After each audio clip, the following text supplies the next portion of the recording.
Hello everyone, it's Shel from Paper Actio Studio, and today I have another video for the hashtag event from the Creative Arts Collaboration, hashtag International Art. That is for October 2016, and this is my second video. I decided to make some cards for Dia de los Muertos, which is a Mexican holiday, and I don't really consider it a Mexican holiday because it's a holiday where I live in Tucson, Arizona. I mean, you don't get the day off, but there's a huge All Souls procession and all kinds of things like that. So I celebrate it. I put out an altar, which the altar tray I made on video, and I will link it here up above so you can go and look at that if you want. I believe in thinking about the people who have passed in your life, and having a holiday to memorialize them is a great way to remember to think about them and send out your positive energy to the universe and invite them to give you their wisdom if they still can. So I'm just making a few little backgrounds. I started out with 140-pound watercolor paper. It was a sheet of 9 by 12, and I divided it into 4 pieces, and these are card size, A2 card size, which is 4 1/4 by 5.5. And it's a heavyweight watercolor paper. Then I'm using my Color Burst powders and my Brusho Crystal powders, which are highly pigmented dry powder. And I put on some liquid gloves before I even started this because every time I do this I get my hands so incredibly stained and it doesn't come off. Even with the liquid gloves, it didn't completely come off on the first washing. So I'm alternating between sprinkling the powder on dry and then misting it with water, or misting the paper and then putting the powders on. And it gives really intense bright colored backgrounds really quickly. So it's a lot of fun.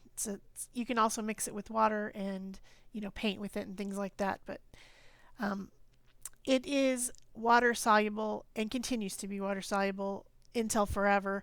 So I'm using my 2-inch brayer and some first I accidentally used gloss, medium, and varnish on the first purple one, so it'll be glossier.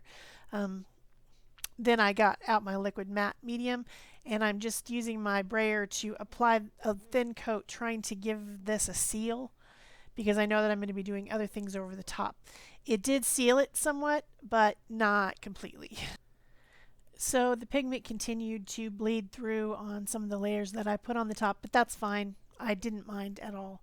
In fact, it looks pretty cool. So the next thing that I'm doing is I'm going to put some stenciling over the top. And I'm using Decoart fluid acrylics, which are in their media line. These are very highly pigmented. Just takes a teeny tiny drop. I love this titanium white, but as you can see, even though it is a very pigmented white, you can still see the purple coming through on that. So that's what I'm saying, is that these types of pigment powders are they're just intense. They're crazy intense.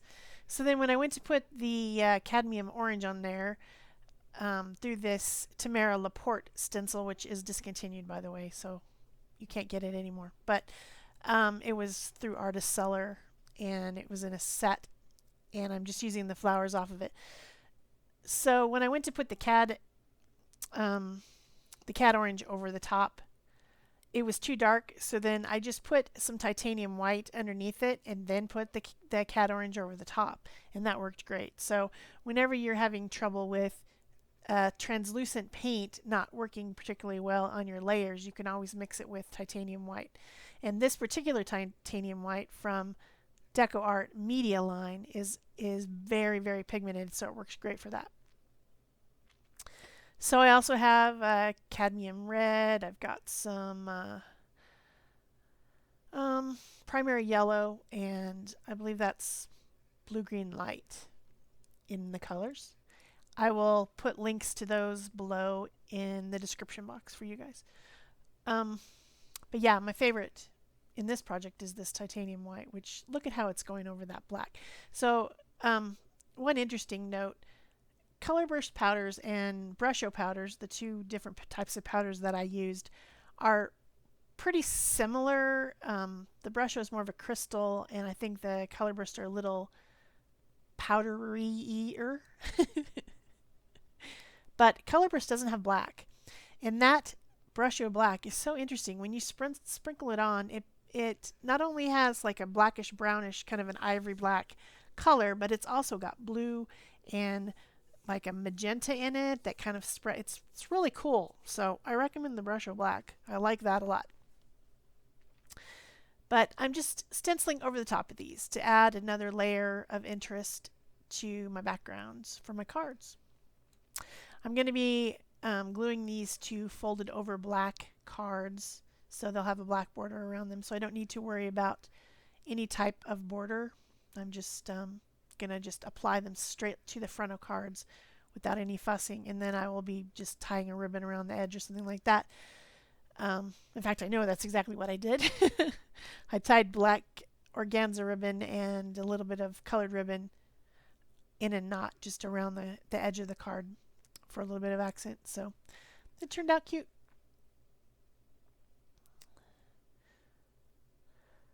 Let's see, what else can I say? Still stenciling. I've got out the white and the orange again. I liked it. So Day of the Dead, or Dia de los Muertos, is not Halloween. I know some people get confused. It is a separate holiday about celebrating your ancestors and your recently passed. And it's a completely different thing. They do seem to coincide in dates, because supposedly All Hallows Eve is the day when the separation between the other world and our physical world are supposedly the thinnest. That's the reason that the Day of the Dead and Halloween often coincide. But they're not the same. With the popularity of sugar skulls coming as masks and costumes and things like that for Halloween, I think that confuses the issue.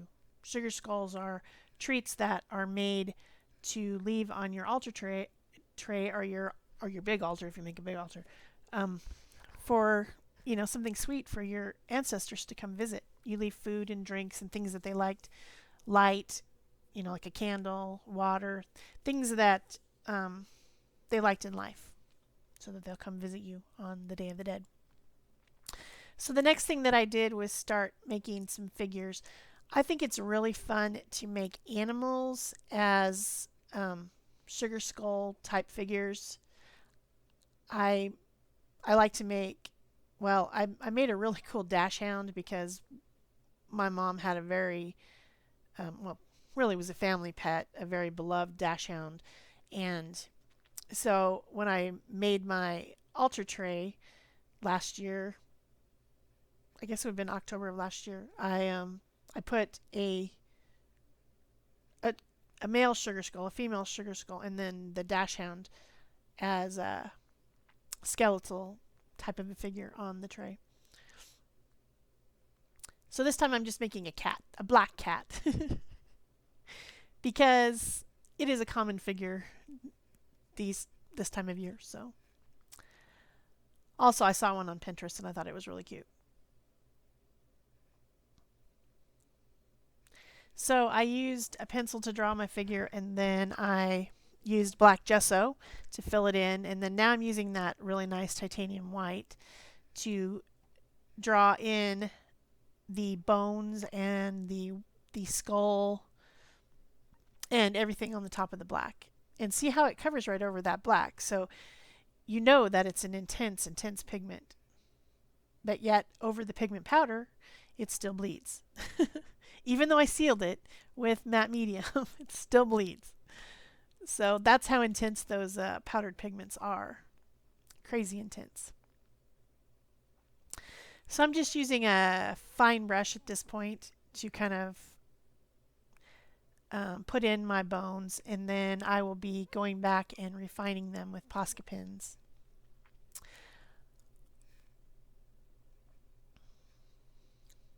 Of course, with a pen, you can get a much more controlled line than you can with a brush. Even though I'm good with a brush, I can still get a better line with a pen. So then I'm moving on to my next one. This one's going to be a cute little couple of skeletons. This is a common folk art image that you will see. Brides and grooms in a skeletal form, or couples in a skeletal form. Pretty popular. Also as puppets at the All Souls procession.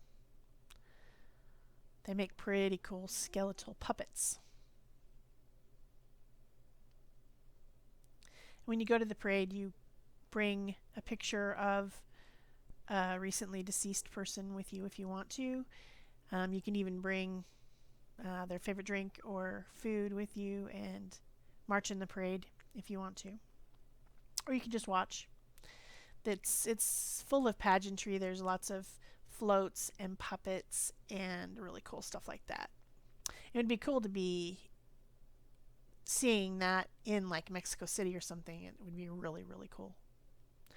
But the one in Tucson's pretty darn cool. So this is just a trio of skull flowers. Because why not?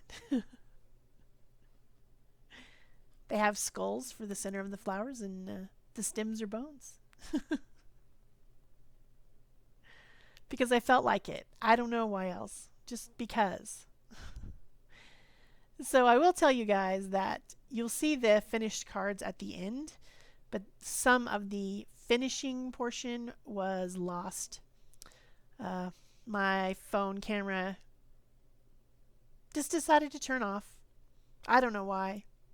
And I didn't notice. So you'll see some of the finishing, and you get the idea of everything that I did, but the very end finishing of all 4 of the cards is cut off.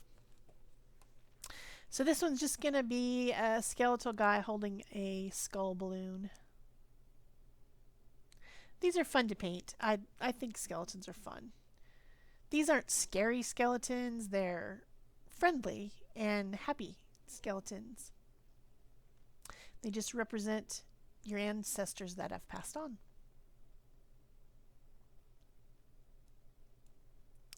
Lots of bright colors used, and lots of flowers and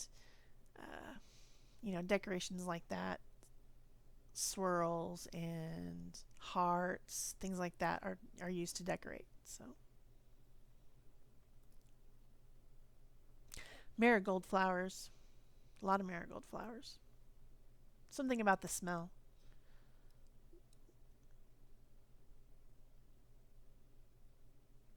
So now I'm using my Posca pens, and I'm just going to be using the fine Posca pen set that I have in different colors to finish all the cards.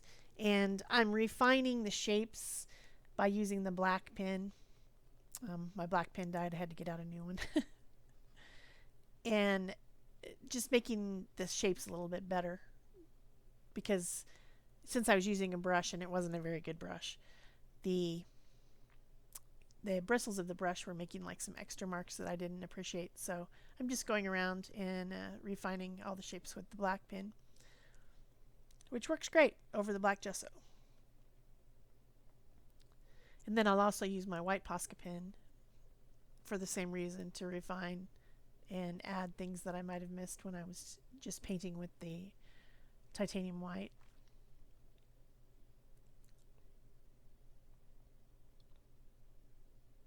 So interesting to note, the black gesso has blocked out any of the pigment that would have been coming through. So I'm wondering if clear gesso would work. I should have tried that. I just used a matte medium instead of clear gesso, but I should have put clear gesso over the top to try to seal these. I think I've done that before. I forget what I've tried before.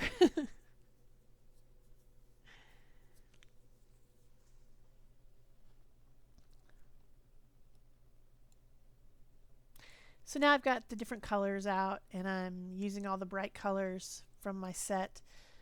I actually have two sets of Posca pens that are colored. I have the fine and then also the medium bullet tip.